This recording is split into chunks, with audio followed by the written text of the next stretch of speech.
बिस्मिल्लाहिर्रहमानिर्रहीम। अच्छा, अभी तक जो हमने एम एस एक्सेल में देखा है वो ये कि पेज सेटअप पे हमने बात की है कि जब हम कोई न्यू फाइल लेते हैं तो उसमें सबसे पहले जो है ना पेज सेटअप का करना ज़रूरी है। और उसके अंदर जो पेज सेटअप में जो फर्दर डिटेल है वो हम यहाँ पर जाके देखते हैं कि पेज लेआउट में उसका मार्जिन है, ओरिएंटेशन है, उसका साइज़ है, प्रिंट एरिया है, ये सारी चीज़ें हम यहाँ पर पहले से एडजस्ट कर सर लेते हैं। फिर उसके ये जो बाद टेबल बना, हाँ जी, जी जी, ये जो टेबल बना हुआ है सर, ये इसकी जो साइडों से मार्जिन छूटी हुई है, ये हम लोगों ने खुद ही छोड़ी है ना? ये वाली जो पॉइंट मार्जिन, फाइव ये वाला हाँ मार्जिन, जी। नहीं ये मार्जिन नहीं है।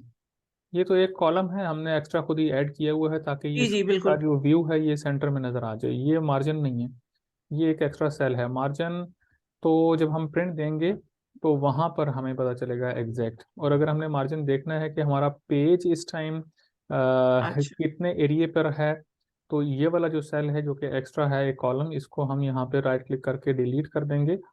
तो ये अब बिल्कुल वॉल टू वॉल यहाँ पर हो गया है। तो मार्जिन यहाँ पर एक्स्ट्रा से अलग से शो नहीं होता है, सिवाय इसके कि जब हम पेज को एक दफ़ा फिर से साइज देते हैं। मिसाल के तौर पर यहाँ से हमने इसको साइज को जो है ना A4 किया, और इसके बाद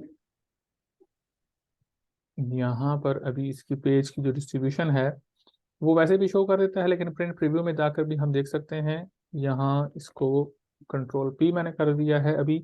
तो ये जो मार्जिन यहाँ पर अब जो शो हो रहा है ये पेज का मार्जिन है जो हमने खुद दिया हुआ है, ये जो अभी यहाँ पर जो शो हो रहा है। हम्म। जी जी। तो और दूसरा जो है, इसके अलावा अगर हमने पेज मार्जिन को देख चेक करना हो कि भी कितना है, तो पेज लेआउट में जाकर यहाँ पर पेज सेटअप को ओपन हम कर लेते हैं। और पेज सेटअप को ओपन करने के बाद ये सेकंड टैब में लिखा हुआ है मार्जिन्स। इसमें देखें तो ये वाले मार्जिन्स जो है ना जी वो टॉप बॉटम लेफ्ट राइट जो है यहाँ पर शो हो रहे हैं। तो अगर प्रिंट सही ना आ रहा हो तो जी। फिर हम यहाँ से आके मार्जिन्स को एडजस्ट कर लेते हैं और फिर मार्जिन देते हैं, प्रिंट वगैरह कर लेते होते हैं। ठीक है। अच्छा, ठीक है होम सर।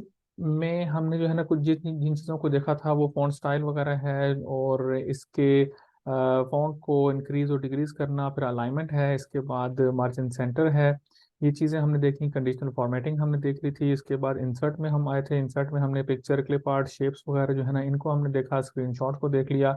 स्क्रीनशॉट में एक और चीज़ भी, ये भी एक्सेल की ही एक चीज़ है जो कि MS वर्ड वगैरह में नहीं होती है।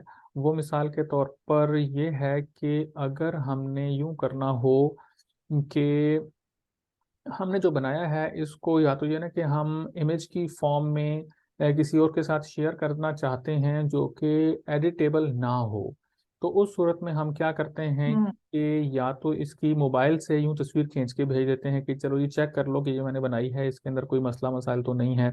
दूसरी ऑप्शन ये होती है कि हम हम्म इसको सेव एज में जाके PDF की फॉर्म में कन्वर्ट कर लेते हैं, PDF में सेव करते हैं, सेव करने के बाद फिर उसके साथ शेयर कर देते हैं। तो भी वो एडिटेबल नहीं होती है। एडिट तो हम यहाँ पर कर सकते हैं जब तक वो एक्सेल की फाइल हम उसको शेयर नहीं करेंगे। तीसरी ऑप्शन ये होती है कि हम यहाँ से इस काम को जो कि हमने चेक करवाना है उसको सिलेक्ट कर लें। सिलेक्ट करने के बाद हम यहाँ से कंट्रोल C प्रेस करते हैं, यानी कि जो कॉपी के लिए शॉर्ट की है वो हम प्रेस करते हैं। कंट्रोल C जैसे ही हम प्रेस प्रेस करेंगे तो जो सिलेक्टेड एरिया है उसके इर्द गिर्द की जो बाउंड्री है वो यूं नज़र आना शुरू हो जाती है। इसका मतलब ये है कि ये एरिया जो है वो सिलेक्ट हो चुका है यहाँ से यहाँ तक का।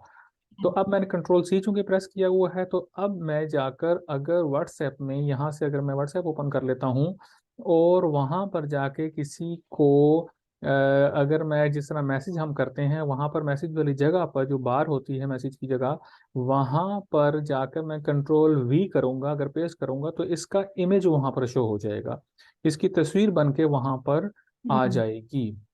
ठीक है। तो ये क्लास के एंड में मैं आपको ये करके भी दिखा दूंगा। पता नहीं मेरा यहाँ पे व्हाट्सएप ओपन हुआ हुआ है या नहीं हुआ हुआ, वो चेक कर लेंगे।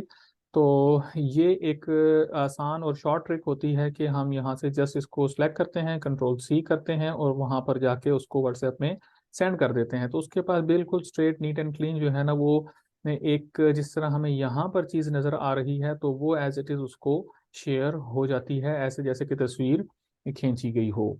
तो वो सिंपल एक जेपीजी क्रिएट हो जाता है। इसके बाद शेप्स में हमने काफ़ी डिटेल से बात की थी। इसके बाद पेज लेआउट आ जाता है। पेज लेआउट में जो मेजर चीज़ है वो मार्जिन, ओरिएंटेशन, साइज हो गया। और ये तीन चीज़ें बहुत ज़्यादा ज़रूरी हैं। जब हम काम शुरू कर लें तो तब हमें कर लेना चाहिए, अदरवाइज ये अगर बाद में हमें याद आ जाता है कि ये हमने सेटिंग नहीं की है, तो प्रिंट निकालने से पहले इन तीनों को एडजस्ट कर लेना ज़रूरी होता है। फॉर एग्जांपल साइज़ हम देख लेते हैं, तो A4 है तो ठीक है। मतलब जो पेज हमारे पास हमारे प्रिंटर में मौजूद है, लीगल है, लेटर है या A4 है, वो हमने उसके अकॉर्डिंग जो है ना वो एडजस्ट कर लेना है। ओरिएंटेशन मैच करनी चाहिए है।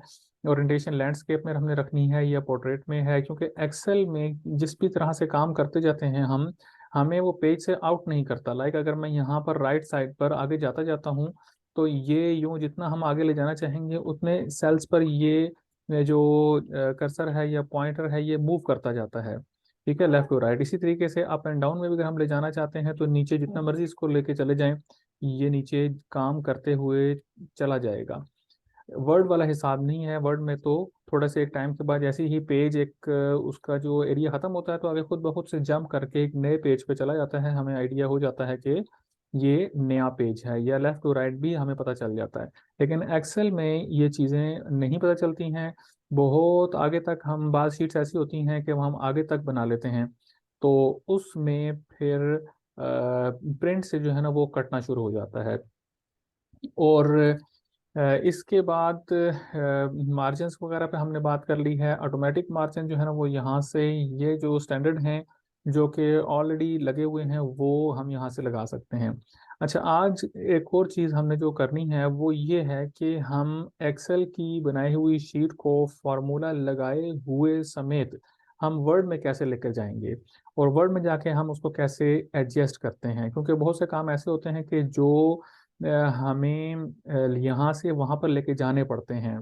फॉर एग्जांपल, ये जो रिजल्ट वाला जो काम है जिसमें कैलकुलेशन हो रही हो, चाहे वो फाइनेंशियली या अकाउंट्स की कोई शीट है, बैलेंस शीट इसको कहा जाता है, और उसमें कैलकुलेशन सारी हुई भी है, तो वो जाहिर सी बात है कि हम MS वर्ड में नहीं कर सकते हैं, उसको करना पड़ता है एक्सेल में।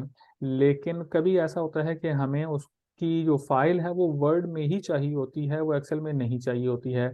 तो उस सूरत में हम क्या तरीका इख्तियार करेंगे, यहाँ से हम कैसे इसको वर्ड में लेकर जाएंगे। तो मैं यहाँ पर पहले से एक वर्ड की फाइल ओपन कर लेता हूँ जहाँ पर हमने इसको लेकर जाना है। उसके लिए तरीका वही सेम है कि हमने एक जो न्यू फाइल लेनी है। लेट्स सपोज मैंने जो इसको लिखा हुआ था, इसको मैंने Ctrl+A करके डिलीट का बटन दबा दिया है, तो ये डिलीट हो गया। तो आप देखें कर्सर यहाँ पे मूव कर रहा है। इसका मतलब ये है कि इतना इतना यहाँ पर मार्जिन आ रहा है। मार्जिन ये देखें यहाँ पर ये है, और इस साइड से इस जगह पर है, तो इतना ज़्यादा मार्जिन यहाँ पर हमने दिया हुआ है ऑलरेडी। तो पहले मैं पेज लेआउट में जाऊँगा, ओरिएंटेशन इसकी सेट करूँगा, क्योंकि वहाँ पर जो मेरे पास एक्सेल में शीट है, ये ओरिएंटेशन इसकी लैंडस्केप है। ये देखें यहाँ पर ये लैंडस्केप में है, तो सेम टू सेम मुझे वहाँ पर वर्ड में भी लैंडस्केप में होना चाहिए है। इसके बाद दूसरी चीज़ है मार्जिन। तो मार्जिन मैंने यहाँ पर नैरो, ये वाले जो हैं ये 0.5 सेंटीमीटर चारों साइड से जो है, ये मैंने इस पे ओके कर दिया। अब देखें कर्सर बिल्कुल क्लोज यहाँ पर आ गया है, पहले इस जगह पे था, अब यहाँ पर आ गया। इसका मतलब ये है कि यहाँ ये इतना मार्जिन इसने दे दिया है। इसके बाद हम आते हैं साइज पे। साइज में हम देखते हैं तो लेटर सेलेक्ट हुआ हुआ है, हम यहाँ पर A4 पे क्लिक कर देंगे। तो अब ये तीन चार चीज़ें जो हमने बेसिक करनी थी वो कर दी हैं। इसके बाद हमने फाइल को सेव करना होता है किसी भी नाम से। अब हम आते हैं एक्सेल में वापस।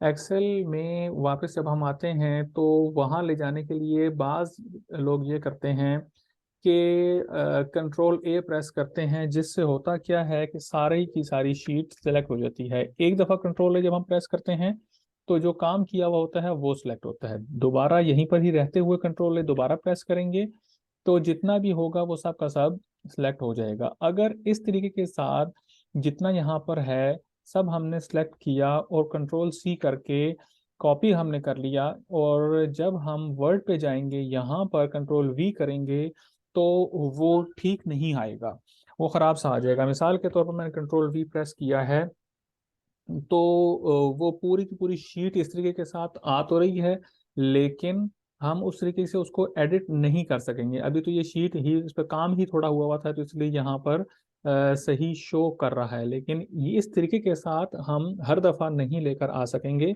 अगेन मैंने कंट्रोल जेड किया है, और यहाँ पर जो बेहतर तरीका है वो ये रहता है कि हमने जो काम किया है जस्ट उसको सिलेक्ट कर लें।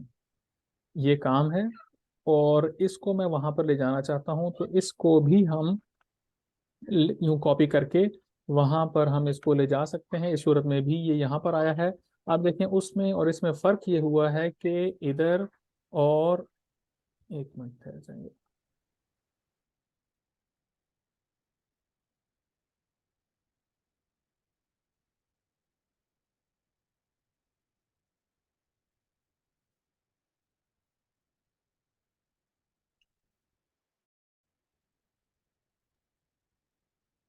अच्छा, तो देखिए पहले जो हमने कॉपी किया था उसमें और इसमें फ़र्क क्या है। मैं ये इसको दोबारा से कंट्रोल जेड कहता हूँ। यहाँ पर इसके मार्जिन देख लें, यहाँ कहाँ तक जो है ना वो इसका मार्जिन आ रहा है। कंट्रोल जेड मैंने कर दिया, और अगेन यहाँ पर आता हूँ, कंट्रोल ए दो दफ़ा मैंने प्रेस किया है, कंट्रोल सी प्रेस किया है, इसके बाद मैं यहाँ पर ब्लैंक फाइल में आया हूँ, कंट्रोल जेड मैंने कर दिया। अब देखें कि यहाँ पर कितना मार्जिन इसने दिया है, और ये जो एक निशान सा आ रहा है ये, इसमें अब आप देखें कि यहाँ पर इसने बहुत सारे और सेल्स को भी कॉपी किया है जिसमें हमारा काम नहीं है। ठीक है, यहाँ पर ऊपर भी एक सेल इसने कॉपी कर लिया है। अब टेबल बहुत बड़ा बना दिया इसने। टेबल के सिलेक्शन की जो ऑप्शन होती है कि जहाँ पर ये आखिर में ये छोटा सा प्लस का निशान जो आ रहा है, इसके ऊपर जब हम क्लिक करते हैं तो पूरा का पूरा टेबल सेलेक्ट हो जाता है। तो इस तरीके से अगर हम काम करेंगे तो वो सही नहीं होगा, उसमें एक्यूरेसी नहीं आएगी। इसलिए हमने इस काम को यहाँ से सिलेक्ट करना है। सिलेक्ट करने के बाद कंट्रोल सी प्रेस किया है, अगेन यहाँ पर वर्ड में हम आ जाते हैं, कंट्रोल वी प्रेस कर देंगे। तो अब ये हमारी उसके मुताबिक, हमारी रिक्वायरमेंट के मुताबिक जो है ना यहाँ पर आ गया है। ठीक है, तो ये तरीका है इसको यहाँ पर लेकर आने का, और इसकी वजह से कैलकुलेशन डिस्टर्ब नहीं होती है। हाँ, इतना ज़रूर है कि अगर अब यहाँ पर ये चूंकि हम वर्ड में आ चुके हैं, तो इसलिए यहाँ पर जो फॉर्मूला जिस तरीके के साथ तो वहाँ एक्सेल में लगा हुआ था, वो यहाँ पर अलग से हम नहीं लगा सकते हैं। उसका भी एक तरीका है, वो वर्ड में एक्सेल की शीट ओपन हो जाती है, वो भी लगा सकते हैं। लेकिन इस प्रोसेस में जो अभी हमने किया है, यहाँ पर ये मैनुअल एंट्रीज में कन्वर्ट हो गया है। ठीक है, अब अगर हम इसको ड्रैग करके उस तरीके के साथ जिस तरह हमने एक्सेल में फॉर्मूला को किया था, यहाँ पर नहीं कर सकते हैं। और यहाँ पर अगर हम टोटल को चेंज करते हैं तो परसेंटेज चेंज नहीं होगी। और एक्सेल में क्या करते हैं, क्योंकि यहाँ पे फॉर्मूला लगा हुआ है, मिसाल के तौर पर मैं 82 की जगह पर ये ऑप्टेन मार्क्स अगर 82 हैं, 82 की को चेंज करने के लिए लेट्स सपोज मैं यहाँ पर 14 से मैंने 20 मार्क्स कर दिए हैं। तो 20 मार्क्स करने की सूरत में देखें, 82 से 88 हो गया है, 88 परसेंटेज हो गई है। ठीक है, लेकिन वहां पर मैनुअल चूंकि एंट्रीज हैं, तो यहाँ पर हम 14 को अगर हम 20 भी कर दें तो उससे कोई फर्क नहीं पड़ेगा। और वो 82 का 82, इसलिए इस चीज़ का ख्याल रखना ज़रूरी है कि जहाँ पर फॉर्मूला लग सकता है वहीं पर ही हमने उसको अप्लाई करना है। ये सिर्फ एक तरीका है कि इसको हमने अगर वर्ड में कन्वर्ट करना हो तो।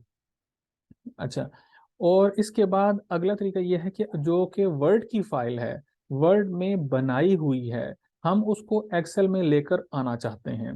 बाज़ औक़ात कोई नॉमिनल रोल होती है, कोई जो है ना वो लिस्ट होती है जिसमें जिसको बनाया गया है वर्ड में। वर्ड से जब हम उसको लेकर आते हैं एक्सेल में तो बहुत ज़्यादा ख़राब हो जाती है, और उसकी जो फॉर्मेटिंग है वो सारी की सारी डिस्टर्ब हो जाती है। उसके लिए भी मैं आपको तरीका बता देता हूँ। शीट 2 पे जाते हैं हम। शीट 2 एक ब्लैंक शीट है, यहाँ पर कोई भी काम नहीं हुआ है। मैं यहाँ से कोई वर्ड की फाइल ऐसी ओपन करता हूँ कि जो हम यहाँ पर लेकर आएंगे। मिसाल के तौर पर हम डाउनलोड्स में या डॉक्यूमेंट्स में जो है ना यहाँ से कोई एक फाइल ले लेते हैं जो कि वर्ड की हो।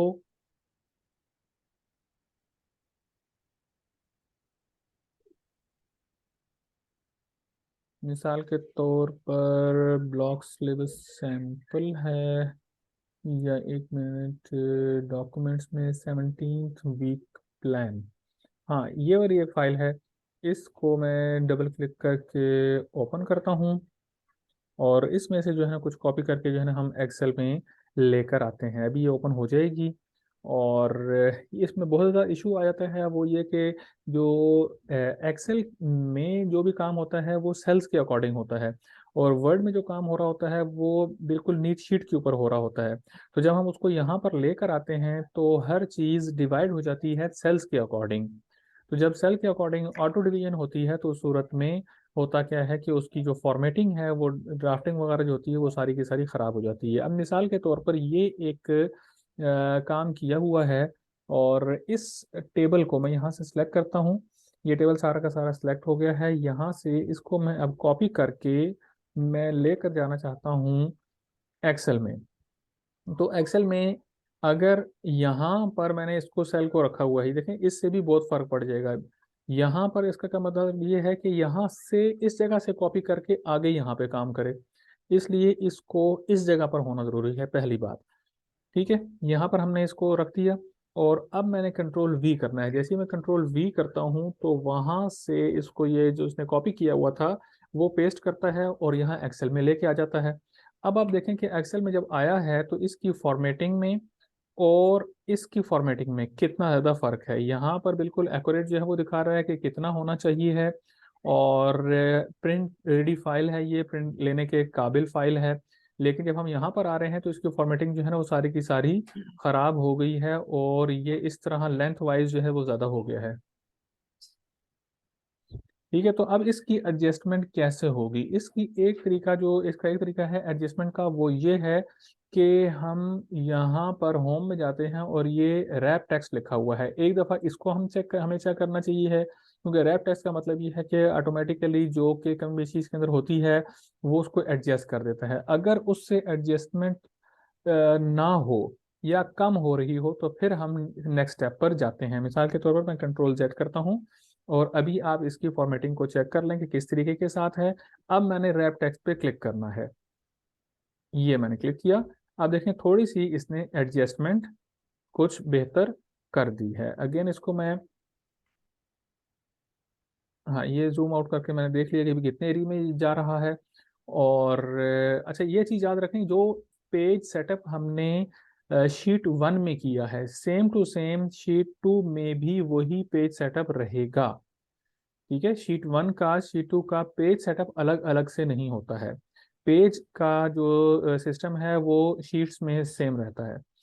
अच्छा, अब आप देखें कि यहाँ पर जो प्रॉब्लम आ गई है, जो उसके लिए सबसे पहला काम हमने ये करना होता है कि सेल एक एक्स्ट्रा सेल ए से पहले हमने यहाँ पर इंसर्ट कर लेना है। यहाँ पे मैंने राइट क्लिक करना है, राइट क्लिक करने के बाद इंसर्ट लिखा हुआ आएगा, इसमें मैंने क्लिक किया तो ये एक एक्स्ट्रा सेल यहाँ पर आ गया। इसके बाद एक रो भी एक्स्ट्रा ऊपर से हमने इंसर्ट कर लेनी है, इस जगह पर आकर मैंने राइट क्लिक करना है, इंसर्ट पे क्लिक करता हूँ तो एक रो ऊपर भी आ गई। अब देखें ये इसकी बाउंड्रीज इजीली विजिबल हैं, और कहाँ तक जा रहा है कहाँ तक नहीं जा रहा है ये हमें नज़र आ रहा है। अब हम आएंगे कि जो एरियाज जो है ना वो कट हो रहे हैं, उसका एक तरीका तो ये है कि यहाँ से मैं यूं इसको इस तरीके के साथ चेक कर लूँ कहाँ तक जा रहा है कहाँ तक जा रहा है। और आसान तरीका ये है कि यहाँ पर आके डबल क्लिक कर दें, तो जितना भी टेक्स्ट होगा ऑटोमेटिकली जो है ना उसके अंदर इसकी एडजस्टमेंट हो जाएगी। अगेन यहाँ पर मैंने डबल क्लिक किया, एक एक दफ़ा आपने क्या करना है कि इधर डबल क्लिक कर देना है। बाद में फिर हम इसको देखेंगे कि क्या चीज़ एक्स्ट्रा आउट ऑफ बाउंड्री जा रही है, हम उसको एडजस्ट कर लेंगे। ये एक दफ़ा आपने इसको एडजस्ट कर दिया डबल क्लिक करके। अब आप देखेंगे कौन सी ऐसी चीज़ है कि जो कॉलम कम हो सकता है या जो रो जो है वो कम हो सकती है, एक चीज़। दूसरी चीज़ ये है कि आप देखें कि ये यहाँ पर सेल के सेंटर में है, ये इस जगह पर है नीचे है, तो इसका मतलब ये है कि इसकी अलाइनमेंट में और इसकी अलाइनमेंट में फ़र्क है, तो इसकी अलाइनमेंट को भी हम सेंटर में कर लेंगे। ठीक है, और इस तरीके के साथ इसको भी हम सेंटर अलाइन कर देते हैं। आसान तरीकाकार ये है कि हम कंट्रोल ए करते हैं और सबको एक ही दफ़ा में सेंटर अलाइन कर सकते हैं। इस तरीके के साथ हमने यूं कर दिया। ये यहाँ पर एक्स्ट्रा एरिया था इसलिए ये सेंटर नहीं हो रहा था।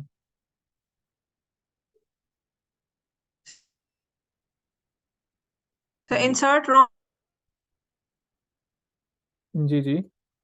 की और कॉल उसकी नहीं इंसर्ट समझ। रो, अच्छा मैं बता देता हूँ। कॉलम या रो इंसर्ट करने के लिए ये है कि हमने अगर रो इंसर्ट करनी है अभी तो इस जगह पर आके, मिसाल के तौर पर यहाँ पर एक रो एक्स्ट्रा है ये वाली, ठीक है, ये जो ब्लू हाईलाइट हो गई है। अगर हमने इससे जी जी। ऊपर एक और रो इंसर्ट करनी है तो यहीं पर ही हम आके राइट क्लिक करेंगे, इस जगह पर आके यहाँ पर हमने रखना है। ये मैंने अभी लेफ्ट क्लिक किया है इसको ठीक सिलेक्ट है। करने के लिए। इसके बाद अब मैं यहाँ पर आके इसी जगह पर ही राइट क्लिक करता हूँ। राइट क्लिक करने पर ये इंसर्ट की ऑप्शन आ रही है। जैसे ही हम इंसर्ट पे क्लिक करेंगे एक रो ऑटोमेटिकली इंसर्ट हो जाएगी और वो नंबर 1 हो जाएगी। इसके इंसर्ट। बाद वाली नंबर 2 है। इसी तरीके से तो कॉलम, वो तो पहले भी नंबर 1 ही था। हाँ, तो वो वो वाली, उसके उसको क्या फर्क पड़ा है? वो 2 रोज हो गई हैं। जी। पहले एक खाली थी, अब 2 खाली हैं ऊपर। वो सीक्वेंस है ना, वो तो सीरियल अच्छा नंबर अच्छा, है, ठीक है वो ठीक। सीरियल नंबर अपनी तरफ से वो खुद ही एडजस्ट कर लेता है। हम जितनी भी रोज ऐड करते जाएंगे तो ठीक ठीक। जो रो है वो यहाँ से काम हो शुरू हम्म। हो रहा है वो नीचे आती जाएगी। वो अब चौथी रो पे आ गया, पहले वो दूसरे पे था। रो खत्म करनी है तो उसके लिए ये है कि जितनी रोज हमने खत्म करनी है उन रोज को सिलेक्ट कर लेंगे। लाइक मैंने पहले 2 रोज खत्म करनी है, मैं चाहता हूँ कि तीसरी अच्छा। चौथी से शुरू हो जाए और जो तीसरी है ये पहले नंबर पर आ जाए। तो ये मैंने सेलेक्ट किया। सेलेक्ट करने के बाद मैं राइट क्लिक करता हूँ, इंसर्ट के नीचे डिलीट लिखा हुआ है, इसको मैं क्लिक करूंगा जैसे ही, ठीक तो है। वो जो 2 रोज हैं वो डिलीट हो जाएंगी। ये देखें, ठीक अब है। वो रो नंबर 1 आ गई है जो कि एम्प्टी है यहाँ पर, और सेकंड रो से हमारा काम स्टार्ट हो रहा है। सर ये हम जो और वर्ड से लेके आए हैं फाइल, ये हम कंट्रोल C और कंट्रोल V से लेके आए हैं ना? जी जी, अच्छा ठीक। टेबल को हमने कॉपी किया है। अब हम इसके जो, अंदर जो लिखा है उसमें हम चेंजेस कर सकते हैं? जी जी, इसमें कर लिखा सकते हैं, हुआ जी। कर सकते हैं, इसमें चेंजेस हो सकते हैं।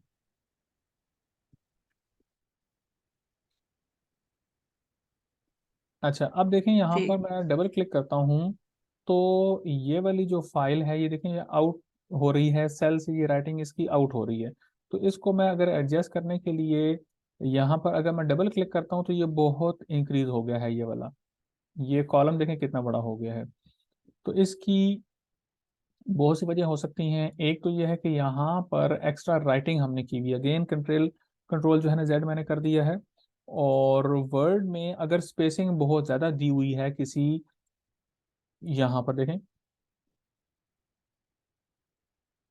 इस जगह पर डे 2 में देखें कितना लिखा हुआ है, एंड ग्रीन पाकिस्तान, और इधर एंड ग्रीन पाकिस्तान यहाँ पर ही आ रहा है। ठीक है, डबल क्लिक करने की सूरत में वो बिल्कुल आउट हो रहा था, बहुत ज़्यादा आगे तक जा रहा है, ये देखें यूं हो रहा है। तो अगर कभी डबल क्लिक में यूं प्रॉब्लम आ रही हो तो ऑटो एडजस्टमेंट की जगह पर हमें जो है ना फिर मैनुअली ही खुद ही इसको एडजस्ट कर लेना चाहिए। लेकिन फिर भी अगर हम ये चाहते हैं कि ये एंड ग्रीन पाकिस्तान जो है ना वो रहे इसी सेल के अंदर लेकिन इसके नीचे लिखा जाए, ठीक है, प्रोजेक्ट वर्क क्लीन और उसके नीचे लिखा जाए एंड ग्रीन वर्क, तो बाज़ औक़ात हम ये करने की कोशिश इस तरीके से करते हैं कि हम इस सेल के एरिया को बड़ा कर देते हैं यहाँ से यूं करके। तो सेल का एरिया तो इस तरीके के साथ अच्छा। बड़ा तो हो रहा है लेकिन वो है उसी एक ही सेल के अंदर ही, उससे तो नीचे नहीं गया है। इसके लिए तरीकाकार ये है कि हमने यहाँ पर जहाँ से हम चाहते हैं कि टेक्स्ट नीचे वाले एरिया में आ जाए तो उसके लिए हमने वहाँ पर डबल क्लिक करना है। लाइक मैं कहता हूँ कि ग्रीन पाकिस्तान नीचे लिखा हुआ है, तो डबल क्लिक में जब मैंने किया उसके बाद ऑल्ट का बटन दबा के रखना है और फिर हमने एंटर करना है और फिर हमने और का बटन छोड़ देना है। तो अब आप देखें कि वो नीचे आ गया है उसी सेल के अंदर ही रहते हुए। तो हमें सेल की जो बाउंड्री है वो नीचे ऊपर करने की ज़रूरत नहीं है। हम क्या कर सकते हैं कि उसी जगह पर जहाँ से हमने नीचे लेके जाना है उसको वहाँ पर डबल क्लिक करेंगे तो हमारा जो कर्सर है वो यहाँ पे ब्लिंक करना शुरू हो जाएगा। ऑल का बटन दबा के एंटर करेंगे तो वहाँ से आगे वाला जितना भी टेक्स्ट होगा वो उसी सेल के अंदर ही रहते हुए नीचे आ जाएगा। तो एक्स्ट्रा एक रो हम्म। ऐड करने की ठीक। ज़रूरत नहीं पड़ेगी। ठीक। अच्छा, जब हम वर्ड से इधर लेकर आते हैं तो एक मसला और हो जाता है, वो ये है कि कुछ रोज ऐसी आ जाती हैं जो कि एम्प्टी होती हैं, उनमें कोई काम नहीं हुआ हुआ होता। मिसाल के तौर पर हम यहाँ पर देख रहे हैं ये जो एरिया मैंने सेलेक्ट किया है इसको मैं टेबल बना देता हूँ यूं, अब देखें ये वाली जो रो है और ये वाली रो है, इस रो में काम हुआ हुआ है, इंग्लिश लिटरेचर और ये सारा कुछ लिखा हुआ है, लेकिन ये जो रो बन के आ गई है ये मैंने नहीं बनाई है, ये खुद ब खुद से सिलेक्ट होकर आ गई है और वर्ड से सिलेक्ट होकर आई है। इसमें कोई काम नहीं है, ये ऑटो एडजस्टमेंट में एक्सेल में बाज़ औक़ात ऐसे हो जाता है। तो हम इस रो को भी डिलीट कर देंगे ताकि प्रिंट करते हुए हमारे पास एक्स्ट्रा एक जगह खाली नज़र ना आए, क्योंकि हम इसको अगर हम ऊपर करने की कोशिश करते रहेंगे ये ऊपर नहीं होगा। ये सेंटर में आया है लेकिन फिर भी जगह यहाँ पर खाली रहेगी क्योंकि इसने यहाँ पर मर्ज किया हुआ है। एक्चुअल में यहाँ पर ऐसे है, एक मिनट यहाँ पर मैं आता हूँ, ये देखें, ये है ना यहाँ पर।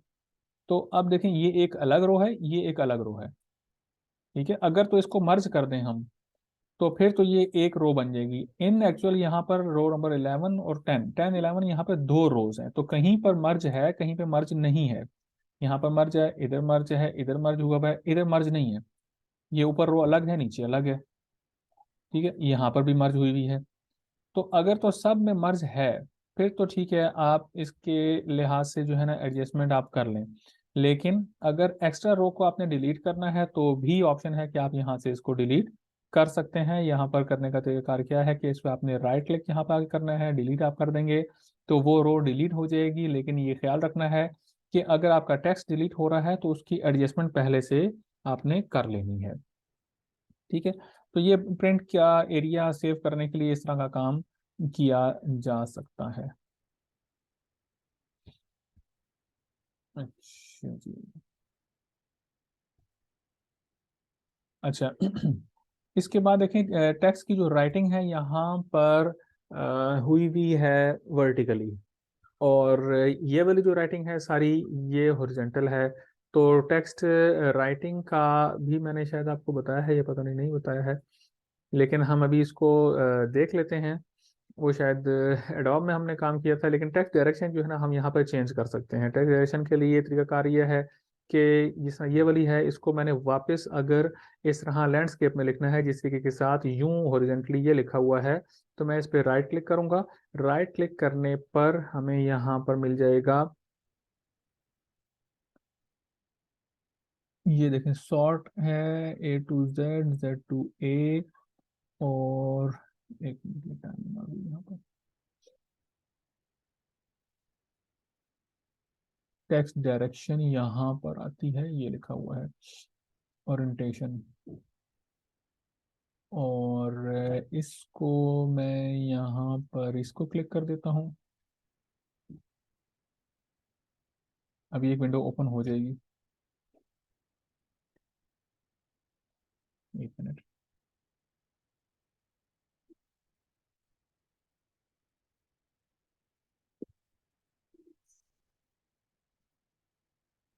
जी,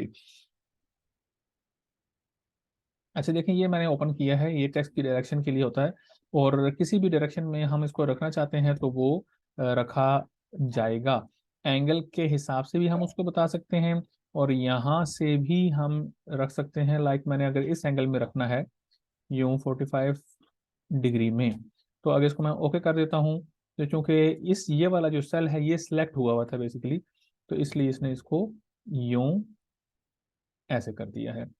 और अगर हमने इन सब को इकट्ठा ही करना है तो मैं पूरे कॉलम को सिलेक्ट कर लूंगा। फिर हम होम में जाएंगे, होम में जाने के बाद ये ए बी लिखा हुआ है, इस पे हम डाउन एरो करते हैं तो यूं पहले से एंगल लगे हुए भी हैं, इनमें से भी हम किसी पर क्लिक करना चाहें तो वो सब के सब उसी तरीके के साथ एडजस्ट हो गए हैं, देखें। लेकिन अगर हमने उनको मैनुअली करना है, एक एक करके करना है, तो तभी कर सकते हैं। और हर एक की सेटिंग हम अलग अलग से रखना चाहते हैं तो वो भी आ सकता है। ये वर्टिकल मैंने कर दिया इसको। अगेन इसी को मैंने सेलेक्ट किया, सेलेक्ट करने के बाद मैं यहाँ पर एंगल में आ जाता हूँ और इसको यूं जिस तरीके से भी हमारी जो रिक्वायरमेंट है उस तरह हम इसको एडजस्ट कर सकते हैं। ये कंट्रोल जेड प्रेस करता जा रहा हूँ मैं, ये वापस यहाँ पर आ गया है। और अब देखें वर्ड से जब हम यहाँ पर लेकर आए हैं तो इसकी जो बाउंड्री है कहीं पर ज़्यादा है कहीं पे कम है, और कहीं पर ये देखें यहाँ पर लाइन से आउट भी हो रही है। इस सूरत को सेट करने के लिए क्या है कि आपने ये जितना काम किया हुआ है इस सब को सिलेक्ट करना है, सिलेक्ट करने के बाद आपने यहाँ पर आ जाना है जहाँ से हमने बॉर्डर्स को सिलेक्ट किया था, और ऑल बॉर्डर्स पे आपने सिंपल जो ऑल बॉर्डर्स आ रहा है, थिक वाला नहीं बल्कि जो ऑल बॉर्डर सिंपल है, इस पे आपने क्लिक कर देना है। जैसे भी हम इस पे क्लिक करते हैं तो जो नॉर्मल जो बॉर्डर्स थे वो आपके पास यहाँ पर आ गए हैं। ये मैंने जो अभी एक लाइन डिलीट की है इसको भी समझ लें। ये जो एक लाइन है ये देखें, ये मैं नीचे यहाँ पर आ गया, ये शेप्स में से इंसर्ट हुई हुई है। तो वहां पर वर्ड में चूंकि ये शेप्स में से इंसर्ट हुई भी थी, इसलिए यहाँ पर कॉपी होकर भी इधर हमारे पास एक्सेल में आ गई है। तो इससे कंफ्यूज होने की जरूरत नहीं है, ये एक शेप है, इसको हम डिलीट कर देते हैं। ये इंसर्ट में जाके हमने यहाँ शेप्स में जाकर ये एक लाइन है जो हम यूं ड्रॉ कर लेते हैं। ठीक है, तो कलर इसका यहाँ से जो भी आप करना चाहें हो जाएगा। फिर मैंने इसको वापस डिलीट कर दिया। तो यूं हम वहाँ से जो फाइल हो कोई भी काम किया वो उधर से उठाकर हम यहाँ पर मूव कर सकते हैं। और बाकी जो ड्राफ्टिंग है एडिटिंग है वो तो सर हम लाइन को कैसे आपने कलर किया? लाइन इंसर्ट में जाके हमने लाइन कैसे कर? ये मिसाल के तौर पर ये एक लाइन बना ली है ना, तो कलर यहाँ पर आ रहे हैं, ये ऊपर पूरे को पूरे सैंपल आ रहे हैं। जिस जिसमें मैं भेजता जा रहा हूँ वो कलर का प्रीव्यू नीचे दे रहा है। मजीद अगर हमने करना ठीक हो है। तो इसमें हम जाते हैं। जो ऑलरेडी इसमें लाइन सर, हाँ जी, जो ऑलरेडी लगी हुई है उसको तो नहीं हम चेंज कर सकते ना? उसको भी चेंज कर सकते हैं, उसको भी चेंज कर सकते हैं। वो तो आपने यहाँ पे जाकर अच्छा। इसके कलर को मिसाल के तौर पर हम कहते हैं कि जी ये वाला जो ऊपर वाला जो ये एरिया जो मैंने सेलेक्ट किया है, दो सेल्स हैं, इनका कलर अलग से आए और नीचे वालों का अलग से आए, तो भी हो सकता है। मैंने मिसाल के तौर पर ये सिलेक्ट अच्छा। किया, सिलेक्ट करने के बाद यहाँ पर मैं जाता हूँ, और यहाँ पे जाने के बाद ये जो मोर बॉर्डर्स है, हम इस पे अगर चले जाते हैं तो इधर बॉर्डर्स की जो है ना सारी डिटेल हमारे पास ओपन हो गई है। और इसमें इसका जो कलर है ऑटोमेटिक लिखा हुआ है, हम इसको लाइक रेड कर देते हैं। तो जो हमने एरिया सेलेक्ट किया है ठीक। सिर्फ उसी को जो है ना ये रेड कर देगा।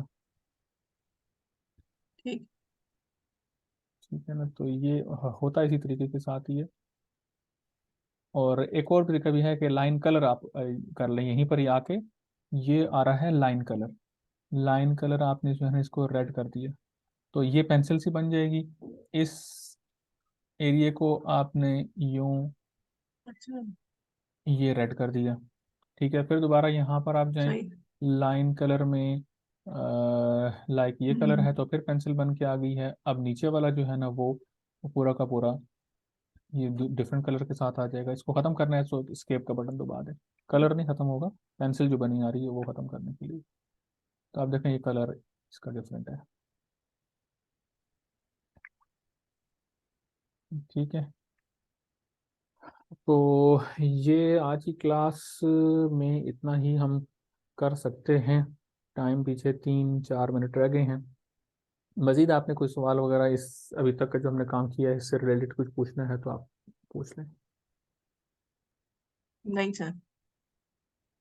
सर कोई आप हमें कोई छोटी सी असाइनमेंट दें जिसका, चले इसी को देख के ना एक छोटा सा बना के देखती हूँ कि किस तरह से बनता है एक्सेल के अंदर, ताकि आइडिया हो।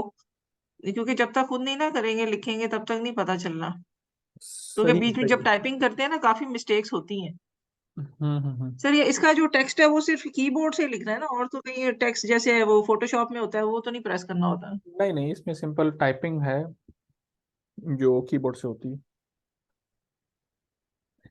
सर बात जी जी। इसमें लिमिटेड होते हैं कॉलम्स और रोज की कोई लिमिट होती है? नहीं नहीं, लिमिट नहीं है इसमें, वो पेज वाला हिसाब नहीं है। जितना भी हम काम करते जाएंगे नीचे ये उस तरीके के साथ जाता जाएगा, इसकी उस तरीके के साथ कोई लिमिट नहीं है। सर ये हमें कैसे पता चलेगा कि हम भी शीट 1 पे और फिर दूसरी शीट 2 पे चले गए हैं, कि खुद ही हमने इसको नीचे से क्लिक करना है कि शीट 2 पे जा रहे हैं? क्लिक करना पड़ेगा, ये ऑटोमेटिकली जंप नहीं करेगा। शीट 1 पे जो काम है वो शीट 2 अच्छा। से डिस्टर्ब नहीं होगा, वो अपनी जगह पे रहेगा, ये अपनी जगह पे रहेगा। ये अलग है, ये अलग है। ठीक है, सही है। ठीक है। शीट डिलीट भी हो सकती है कोई एक्स्ट्रा अगर बन जाती है, या हम कहते हैं कि जब हम एक्सेल को स्टार्ट करते हैं तो ऑटोमेटिकली 3 शीट्स पहले से बनी हुई आती हैं। तो अगर डिलीट करना है तो हम ठीक इस है। शीट पे आके राइट क्लिक करते हैं, ये डिलीट की ऑप्शन है, इस पे प्रेस करते हैं, ये डिलीट हो गई। अब शीट 1 और शीट 2 ही है बस। ठीक और अगर ठीक और है। इसके इंसर्ट साथ करनी जो है, बनी हुई है ये आपने एडिट एक्स्ट्रा लेनी। ये वाली, ठीक है। ये शीट इंसर्ट करने का जी जी। आइकन है कि इस पे हम क्लिक करेंगे तो एक नई शीट आ जाती है, फिर क्लिक करते हैं नई शीट बन जाती है। ये नई शीट्स बनाने के लिए है, ये सही। जगह बनी हुई है। सही वैसे तो है। नई शीट बनाने के लिए Shift 11 प्रेस करें, Shift F11 प्रेस करें, तब भी बन जाती है शॉर्ट की के तौर पर। लेकिन यह है कि यहाँ से हम बना सकते हैं नई शीट। सही। ठीक है, तो ये इसकी जो है ना मैं रिकॉर्डिंग अभी ऑफ कर देता हूँ। आज की क्लास में इतना ही है।